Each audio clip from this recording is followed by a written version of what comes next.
Hello everyone and welcome to a new virtual pet review video. In this video I'll be reviewing the Umi De Hakken, or the Tamagotchi Ocean as it's known in English. This virtual pet was released in 1998, so it's considered by the fanbase as a vintage Tamagotchi. So at the moment you can see I have a little jellyfish, and that is the child or the toddler form of the Tamagotchi Ocean.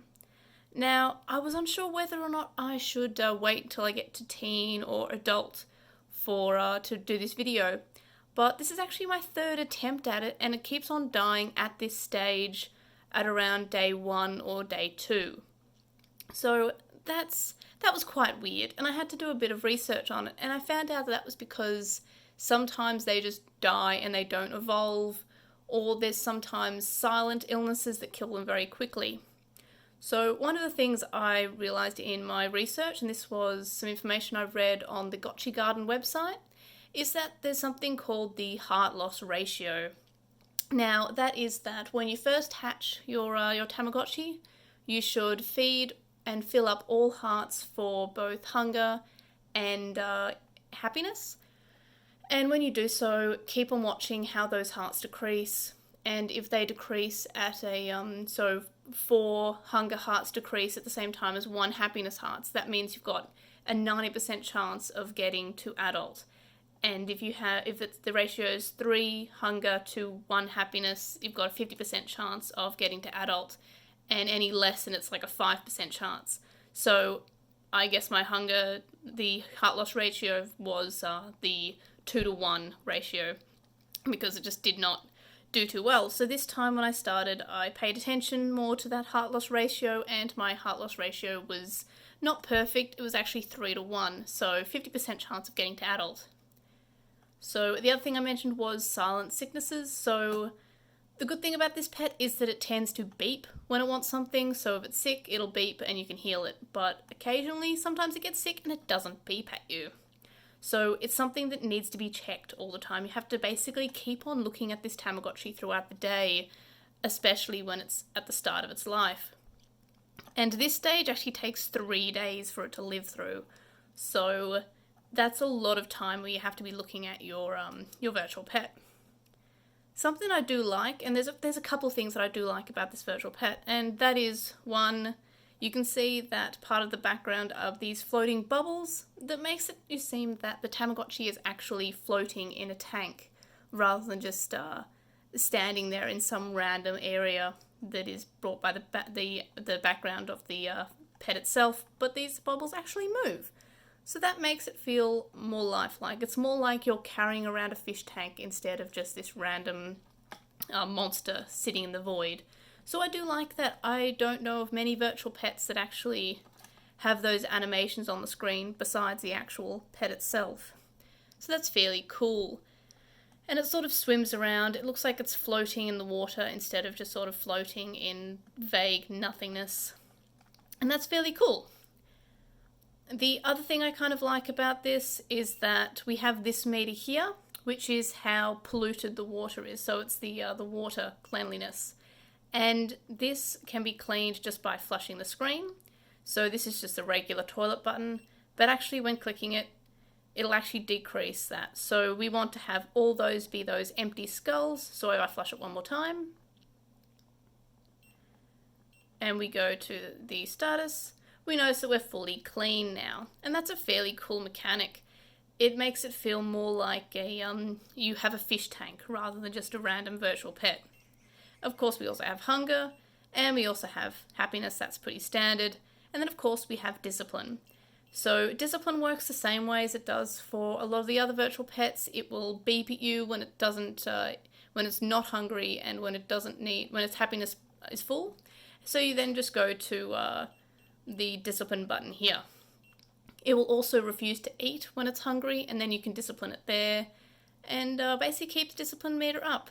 That's important, but it's also important to take good care of it. Another thing that happens randomly throughout the day is that your little Tamagotchi here will be attacked by a polar bear. And this means that the Tamagotchi itself has gone to have a little nap, and it'll beep, and you will have to catch it in time And to scare it away, you will have to click on the discipline button, which is weird. I guess it's a random noise rather than an actual discipline button. It's just random shouting. And the shouting will wake up your Tamagotchi so it can escape away from the polar bear and won't get attacked. When it gets attacked, it gets injured, which you will need to heal with the medicine, which is this button here, which is fairly standard as per the lights as well. But the Tamagotchi will actually just go to sleep if you don't touch it for a while on its own, but you don't need to turn out the lights for that. You only need to turn out the lights at night time. And yeah, that's pretty standard for other virtual pets. Another thing I noticed when I was trying to work out how I can not kill the Tamagotchi Ocean is that under food, it's recommended if you don't feed it snacks during this child stage. So you try to limit the snacks, and to increase happiness, just play the game, which is actually incredibly annoying. So let's just feed up the hunger, and we'll go and play the game. So the game is pretty straightforward. You're given the option of 2 chests, and you open a chest, and it'll either have gold or it'll be empty. However, there's another possibility, which is less... It's frequent enough that I'm annoyed by it, but not frequent enough that it's all the time, and I can't guarantee that it'll happen when I'm playing it now, is that another thing will pop up is a little squid will pop out, and this squid will ink your screen. And that means that the hearts I showed you earlier, or the skulls rather, which determine how clean the water quality is for the Tamagotchi, those will all be black, so it'll be the messiest. And also the main screen, or the idle screen, which I call it, will be entirely black. So instead of it being clear and you're able to see your Tamagotchi, it'll be black with occasional clear bubbles that pop up. So that means you have to go to the flush icon and you have to clean that away. You only have to flush it once to stop it from being the entirely black screen. And that's actually a pretty fun feature. It's really annoying to get it because it also empties your happiness completely. So if you're trying not to feed your Tamagotchi snacks because you think it's killing it, you mainly are playing this game to increase your happiness. So when you encounter a random squid, you then have to keep on playing this game. And I had some really bad luck the other day. So I was playing this game to get the happiness up, and I encountered the squid. So then I had to play the game more to get the happiness full, and I kept on encountering the squid. So it took me a long time to actually fill up all the happiness hearts because they kept on emptying, and they empty every time you encounter the squid. So the squid's kind of cool in the way that it sort of makes it feel like an extra feature, but it's also incredibly annoying, especially if you're trying to keep those happiness hearts up without the need of feeding snacks. I fed it a few snacks, but only because out of mistake. Sometimes I'll accidentally, Okashi as in snack will already be selected, and I'll accidentally just button mash and feed it a snack. I think I've probably only fed it about 3 snacks, though, in the entire time I've been raising this, this version, this egg of it, not the previous times where I just force-fed them snacks because I didn't want to encounter any more squids. So yeah, this virtual pet has a lot of nice mechanics. It's a lot more enjoyable than the standard Tamagotchi versions where it's just sort of you play games with it and you feed it and it asks for attention and for discipline and that sort of thing. It has that additional aspect of the predator attacking, which is the polar bear. And I don't think the polar bear will attack while I'm recording this video, so I can't really give you a demonstration of that, but it's pretty basic. You see like the side of the polar bear's face just out the side here, and your Tamagotchi has Zs coming out of its head to signify that it's asleep, and then you navigate to the discipline icon, and then there'll be a question mark next to the your Tamagotchi's head, and that'll signify that your Tamagotchi woke up in time, and otherwise you need to heal it.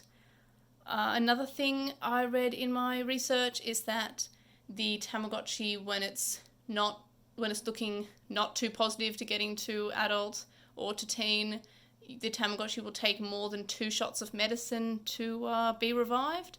I healed it earlier from a silent sickness that I just caught, and it took 4 shots of medicine. So that's another reason why I'm doing this video while it's a child and not a teen, and that's because I don't think I'm going to actually be getting a teen, and I think I might, for now, give up on raising the Tamagotchi Ocean just because I'm raising a lot of other virtual pets at the moment. And I feel like I want to give this a go when it's the only virtual pet that I'm raising, which it's getting quite annoying, the fact that it requires so much extra attention. But having said that, I really do like this this virtual pet. I like the fact that it's got a lot of unique features, and as I mentioned in my Mothra review video, the fact that it feels unique and how Mothra has it hangs on the Tokyo Tower when it's a cocoon, or when you discipline it, you need to catch it when Mothra is destroying Tokyo Tower. I like those little bits of uniqueness. It feels like it's got more of a difficulty than the Mothra, but that also makes it a little bit more engaging. The predator attacks and the squid attacks are quite fun. It makes it, again, feel more unique. It's not just a regular virtual pet. It has that extra level of difficulty, but also just some extra things that actually happen to the virtual pet that makes it feel a little bit more alive. It feels less than a sort of your virtual pet that you just sort of put to the side and forget about. It's more of a sort of something you have to pay attention to, and I like that. I do like that. I feel like it's a very enjoyable virtual pet. For enjoyment out of 10, I would have to give it the same level of enjoyment as the Mothra. I've been sort of tossing up whether to give it a 7.5 or an 8, but I think I'll give it a 7.5 just because of the fact it's a little bit, it's not fun to constantly check on the virtual pet, so I'll give it a 7.5 just on that. But otherwise, I really do like this as a virtual pet. I really do like the extra bits of attention to detail that the designers have made. The polar bear attacks, the ink attacks, even though I complain about them, I do think that's quite fun. However, the ease of use of this really sort of hits it, and I had to actually go back and change the Nakocha's ease of use from a 1 out of 10 to a 0 out of 10, and its enjoyment to also a 0 out of 10, because the Nakocha is just so difficult to use. It's barely functional. And then I felt like, because I'm giving this a 2 out of 10, I felt like having the Nakocha be a 1 out of 10 and then this a 2 out of 10 didn't seem right, because it's more that this is complicated, but it just means you have to pay attention to it. It's not complicated in that you can just click the wrong button and it dies all of a sudden. It's not like that. It's still quite difficult, but it's because I'm not paying enough attention to it, which, because it requires so much attention, doesn't really make it that fun, but it also makes it a little bit more entertaining and a little bit more challenging and a bit more rewarding. I'm sure I'll eventually get it to evolve to teen, but at the moment I'm pretty negative about having to get it to evolve. Having to pay attention to the heart loss ratio. I don't know any other virtual pets where I actually had to pay attention to how quick the hearts were dropping to determine what my chance of getting it to evolve to adult was. And as I said, I haven't even got to any teens yet. I've only been stuck on the baby stage, which is 3 days, which feels quite long. And I don't think I mentioned this much in my Mothra video, but the vintage Tammers having that baby stage be 3 days just feels so long. At least the Mothra has an extra stage, I feel. This one just sort of goes baby for an hour and then evolves to this stage for 3 days, and then for teen it's 2 days or something. It just doesn't feel right. So yeah, my rating would have to be 7.5 for enjoyment, because I really do enjoy this virtual pet. I really do like the unique little aspects that it has compared to other vintage Tammers. I know that a lot of people say that it is probably one of the hardest Tammers, and I would probably agree with that. However, I've also read that you don't actually need to feed it at all. You can just you can just neglect it and you'll just get the bad care teen. I'm not sure how you would go about that, because mine seems to die, but I guess that's if you just get really lucky with your heart loss ratio. I've also heard it be sort of related to the Umi De Hakken, so that's the Tamagotchi garden or the discovery in the forest Tamagotchi, and I have that one, and I have raised it for like a little while, but I didn't give it that much attention, so it died fairly quickly. So I'm willing to bet that the Umi De Hakken is similar as the Tamagotchi Ocean. Hopefully not as hard, and I'll probably raise that next to give that a go. But yeah, would I recommend the Tamagotchi Ocean? I think I would, as a challenge and as something to really pay attention to as a virtual pet. But if you want something that doesn't feel impossibly hard, and if you don't want to spend all day every day looking at a Tamagotchi for at least 3 days, I would not recommend it. But then again, it's very unique as a virtual pet, and I kind of like that. I like the fact that it's more than just the original Tamagotchis. Like, the first 2 versions of Tamagotchis are not particularly that fun. They all have one game, and that's it. You play the game, and you feed it, and you look after it, and you discipline it, and that's it. There's none of those extra steps. And the Ocean has all of the same sort of skeleton as the first 2 versions, the first vintage Tammers, but has the additional, you can get a squid attack during the games randomly, or your Tamagotchi will get attacked by a polar bear after a while, so you need to scare off the polar bear or else it gets hurt. Like, having predator attacks is a really nice mechanic, and I'm actually looking forward to running the Umi De Hakken again, because that also has predator attacks, and that's kind of cool. I've also heard other people say that the hardest is the Genjin Ichi, which is the caveman one, because apparently the heart loss ratio in that is really, like, it just drops hearts very quickly. I don't actually own that one, but I'm sure I'll get it one day, and I'll give that a go. So it'll be interesting to see how that ranks up against the Tamagotchi Ocean, and then obviously the Tamagotchi Garden when I get around to running that again, which I'll probably run once I'm done with my Ocean attempts. And I actually like this one enough that I'm probably going to even run it again after this, just because it's kind of like a challenge. Like, I always kind of like the pendulum cycle because it always feels a bit like a challenge. And then there's the Nakocha, which I gave, I think, 3 runs, but because it wasn't enjoyable at all, because I wasn't enjoying it, because the sprites weren't that great, I did not enjoy the challenge of it. At least with the Tamagotchi Ocean, I'm enjoying the challenge. I'm enjoying the mechanics. I feel like a lot of thought was put into this Tamagotchi. I feel like it's too hard for a kid.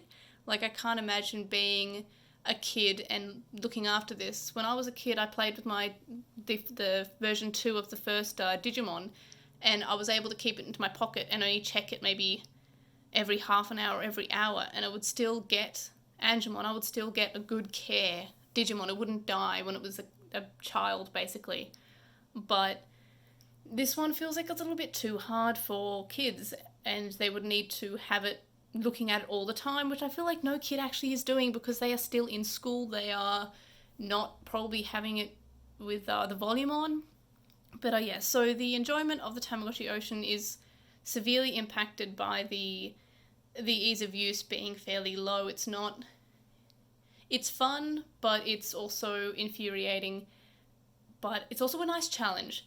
So if you want a challenge as a virtual pet, I would definitely recommend this. But as I said, it can be fairly infuriating, but the mechanics almost make it worthwhile. So it's definitely do what you want. I like it. I'm glad I have it. I'm glad that I got another one after the last one broke.